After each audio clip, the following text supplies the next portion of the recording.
Assalomu alaykum, kanalimizga xush kelibsiz. E'tiboringizga jenshenning foydali xususiyatlarini taqdim etamiz. Tarkibida mavjud bo'lgan bir qancha foydali kimyoviy moddalar sababidan jenshen qadimdan xalq tabobatida turli kasalliklarni davolashda keng qo'llanilgan. O'simlik ildizida alkaloidlar, turli shiralar, C vitamini, oltin gurgut va fosfor, xushbo'y moddalar, shuningdek mikro va makro elementlar bor. O'simlik inson organizmiga tinchlantiruvchi va og'riq qoldiruvchi ta'sir ko'rsatadi. Jenshen kishida ishchanlik qobiliyatini kuchaytiradi. O't moddasini organizmdan chiqarib yuboradi. O'pkada gaz almashinuvini yaxshilaydi.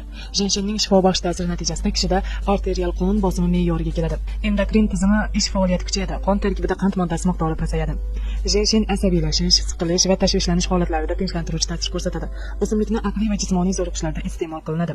Jenshen qon shakllanishi va xotirani yaxshilaydi. Modda almashinuvi va yurak qon tomirlari tizimi faoliyatini me'yoriga keltiradi.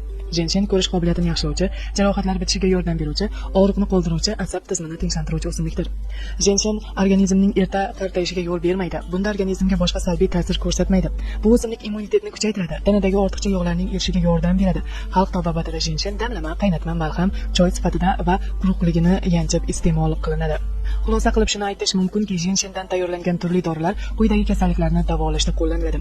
Uyqusizlik, siqilish va asab bilan bog'liq turli xastaliklar, davomli jismoniy va aqliy zo'riqishlar, erkaklar va ayollar kasalliklarida, modda